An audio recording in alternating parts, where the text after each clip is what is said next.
Hi friends, ಎಲ್ರಿಗೂ ನಮಸ್ಕಾರ. ನನ್ನ ಯೂಟ್ಯೂಬ್ ಚಾನಲ್ಗೆ ಎಲ್ಲರಿಗೂ ಸ್ವಾಗತ. ನಾನು ಇವತ್ತು ಮನೆಯಲ್ಲೇ ಕೂಡ ಹಾಕಿರೋಂತಹ ಹಾಲಿನ ಕೆನೆಯಿಂದ ಯಾವ ರೀತಿಯಾಗಿ ಸುಲಭವಾಗಿ ಬೆಣ್ಣೆಯನ್ನು ತೆಗಿಬೋದು ಅನ್ನೋದನ್ನು ಈ ವಿಡಿಯೋದಲ್ಲಿ ನಾನು ತೋರಿಸ್ತೀನಿ. ನಾನು ಸುಮಾರು 20 ದಿನದಿಂದ ಹಾಲಿನ ಕೆನೆಯನ್ನು ಕೂಡ ಹಾಕಿದೆ. ಸೊ ಇವತ್ತು ನಾನು ಅದನ್ನು ಬೆಣ್ಣೆ ತೆಗಿತಾ ಇದ್ದೀನಿ. ನಾವು ಎರಡು ರೀತಿಯಲ್ಲಿ ತೆಗಿಬೋದು. ಒಂದು ಮಿಕ್ಸಿ ಜಾರಲ್ಲಿ ತೆಗಿಬೋದು, ಇಲ್ಲ ಅಂತಂದರೆ ನಮ್ಮ ಹತ್ರ ಯಾವುದಾದ್ರು ಒಂದು ಪ್ಲಾಸ್ಟಿಕ್ ಬಾಕ್ಸ್ ಇದ್ದರೆ ಅಥವಾ ಡಬ್ಬ ಇದ್ದರೆ ಅದರಲ್ಲಿ ಕೂಡ ನಾವು ತೆಗಿಬೋದು. ನಾನು ಎರಡು ರೀತಿಲೂ ತೆಗೆದಿದ್ದೀನಿ, ತೋರಿಸ್ತೀನಿ ನಿಮಗೆ. ಇದು ಸ್ವಲ್ಪ ಇದ್ದಾಗ ಮಾತ್ರ ನಾವು ಮಿಕ್ಸಿ ಜಾರಲ್ಲಿ ಆರಾಮಾಗಿ ತೆಗಿಬೋದು. ಸ್ವಲ್ಪ ಜಾಸ್ತಿ ಇತ್ತು ಅಂದಾಗ ತುಂಬ ಟೈಮ್ ತಗೊಳುತ್ತೆ. ಹಾಗಾಗಿ ನಾನು ಸ್ವಲ್ಪ ಮಾತ್ರ ನಿಮಗೆ ತೋರ್ಸೋಕ್ಕೆ ನಾನು ಮಿಕ್ಸಿ ಜಾರಲ್ಲೇ ಹಾಕ್ತಾಯಿದ್ದೀನಿ. ಮಿಕ್ಸಿ ಜಾರಲ್ಲಿ ನಾವು ಹಾಲಿನ ಕೆನೆ ಹಾಕಿದಾಗ ಕೆಲವರು ಅಂತಾರೆ ನಾವು ಮಿಕ್ಸ್ ಮಾಡಿದಾಗ ಅಥವಾ ನಾವು ಮಿಕ್ಸಿ ಆನ್ ಮಾಡಿದಾಗ ಪೇಸ್ಟ್ ಥರ ಆಗುತ್ತೆ, ಹಾಲಿನ ಕೆನೆನೇ ಬರಲ್ಲ ಅಂತಾರೆ. ಏನಕ್ಕೆ ಅಂತ ಅಂದರೆ ನಾವು ನೀರನ್ನ ಸ್ವಲ್ಪ ಹಾಕಬೇಕಾಗುತ್ತೆ. ಬರೀ ಹಾಲಿನ ಕೆನೆನೇ ಹಾಕಿಬಿಟ್ಟು ನಾವು ಮಿಕ್ಸಿ ಮಾಡಿದಾಗ ಅದು ಕ್ರೀಮ್ ಥರ ಬರುತ್ತೆ. ನಾವು ಸ್ವಲ್ಪ ನೀರು ಹಾಕಬೇಕು. ನೀರು ಹಾಕಿದಾಗ ಹಾಲಿನ ಕೆನೆ ಸ್ವಲ್ಪ ನೀರಿನ ಅಂಶ ಇದ್ದಾಗ ಎಣ್ಣೆ ಕೂಡ ತುಂಬ ಚೆನ್ನಾಗಿ ಬರುತ್ತೆ. ಹಾಗಾಗಿ ಸ್ವಲ್ಪ ನೀರನ್ನ ಹೆಚ್ಚಾಕೋಬೇಕಾಗುತ್ತೆ.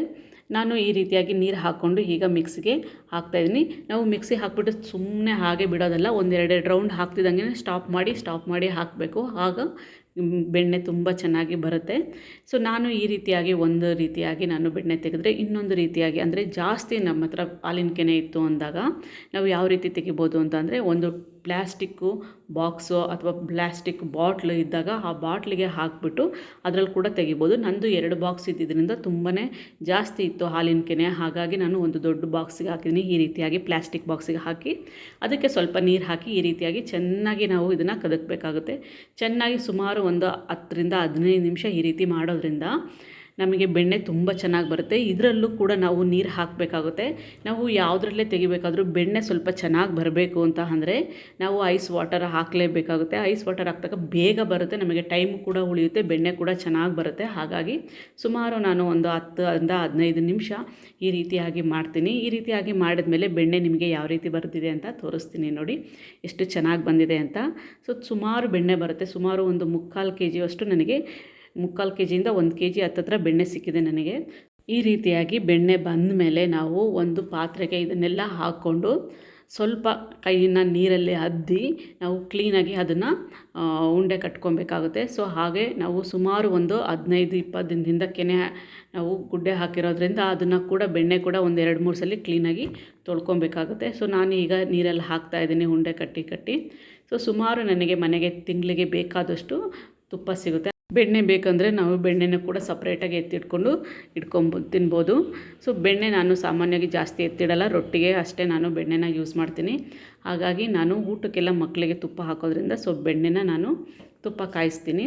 ಸೊ ನೋಡಿ ಎಷ್ಟೆಲ್ಲ ಬಂದಿದೆ ಅಂತ ಹೇಳಿ. ಖಂಡಿತವಾಗ್ಲೂ ಮನೇಲಿ ಹಾಲಿನ ಕೆನೆ ಉಳಿದಾಗ ಈ ರೀತಿಯಾಗಿ ಮಾಡ್ಕೊಳ್ಳಿ, ತುಂಬಾ ಚೆನ್ನಾಗಿರುತ್ತೆ ಕೂಡ. ಮನೆಯಲ್ಲೇ ಮಾಡಿದ್ವಿ ಅನ್ನೋದೊಂದು ಖುಷಿ ಇರುತ್ತೆ ಕೂಡ. ಹಾಗಾಗಿ ಸುಮಾರು ನನಗೆ ಈಗ ಒಂದು 5-6 ಉಂಡೆಯಷ್ಟು ಬೆಣ್ಣೆ ಬಂದಿದೆ.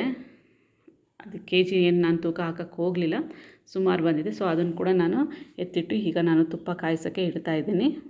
ಯಾವುದಾದ್ರೂ ಒಂದು ಪಾತ್ರೆ ತಳ ದಪ್ಪ ಇರೋವಂತಹ ಪಾತ್ರೆನ ನಾವು ಒಲೆ ಮೇಲೆ ಇಟ್ಟು ಈ ರೀತಿಯಾಗಿ ಬೆಣ್ಣೆ ಹಾಕ್ತಾಯಿದ್ದೀನಿ. ಸುಮಾರು ಜನ ಸುಮಾರು ರೀತಿಯಾಗಿ ಬೆಣ್ಣೆ ಕಾಯಿಸ್ತಾರೆ. ಕೆಲವರು ವೀಳ್ಯದೆಲೆ ಹಾಕ್ತಾರೆ, ನುಗ್ಗೆ ಸೊಪ್ಪು ಹಾಕ್ತಾರೆ, ಹಾಗೆ ಲವಂಗ ಹಾಕ್ತಾರೆ, ಒಬ್ಬೊಬ್ಬರು ಒಂದು ರೀತಿಯಲ್ಲಿ ಹಾಕ್ತಾರೆ. ಸೊ ನಾನು ಅರಿಶಿನ ಮತ್ತು ಬೆಳ್ಳುಳ್ಳಿ ಹಾಕ್ತೀನಿ. ಅರಿಶಿನ ಒಂದು ಆ್ಯಂಟಿಬಯೋಟಿಕ್ ಆಗಿ ಕೆಲಸ ಮಾಡೋದ್ರ ಜೊತೆಗೆ ನಾವು ತುಂಬ ದಿನದಿಂದ ಹಾಲಿನ ಕೆನೆ ಹಾಗೆ ಇಟ್ಟಿರ್ತೀವಲ್ಲ, ಹಾಗಾಗಿ ತುಂಬ ಒಳ್ಳೆಯದು ಅಂತ ಹೇಳ್ಬಿಟ್ಟು ಅರಿಶಿನ ಹಾಕ್ತೀನಿ. ಬೆಳ್ಳುಳ್ಳಿ ಏನಕ್ಕೆ ಹಾಕ್ತೀನಿ ಅಂದರೆ ಮಕ್ಕಳುಗಳಿಗೆ ತಿಂದಾಗ ಕಫ ಆಗಲಿ ನೆಗಡಿ ಆಗಲಿ ಅಥವಾ ಏನೂ ಆಗೋದಿಲ್ಲ. ಅದ್ರ ಜೊತೆಗೆ ತುಪ್ಪ ಹೇಗೆ ಆಯಿತು, ಬೇಗ ಆಯ್ತಾ, ಕುದ್ದಿದ್ದು ಮುಗಿತಾ ಅಂತ ಕಂಡಿಡ್ಕೊಳ್ಳೋಕ್ಕೆ ಇದೊಂದು ಟ್ರಿಕ್ಸು. ಹಾಗಾಗಿ ಸೊ ನಾನು ಬೆಳ್ಳುಳ್ಳಿ ಹಾಕಿದಾಗ ಬೆಳ್ಳುಳ್ಳಿ ಎಲ್ಲ ಚೆನ್ನಾಗಿ ಆ ತುಪ್ಪದೊಳಗಡೆ ಚೆನ್ನಾಗಿ ಹುರಿದ ಮೇಲೆ ಗೋಲ್ಡನ್ ಬ್ರೌನ್ ಆಗಿ ಮೇಲ್ಗಡೆ ಬರುತ್ತೆ ಬೆಳ್ಳುಳ್ಳಿ, ಆವಾಗ ತುಪ್ಪ ಚೆನ್ನಾಗಿ ಕಾದಿದೆ ಅಂತ ಅರ್ಥ.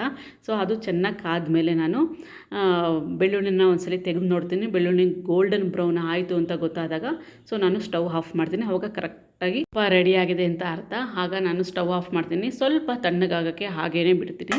ಸ್ವಲ್ಪ ಇದು ತಣ್ಣಗೆ ಆದಮೇಲೆ ನಾನು ಇದನ್ನು ಒಂದು ಪ್ಲಾಸ್ಟಿಕ್ ಬಾಟ್ಲಿಲಂತೂ ಹಾಕಲ್ಲ.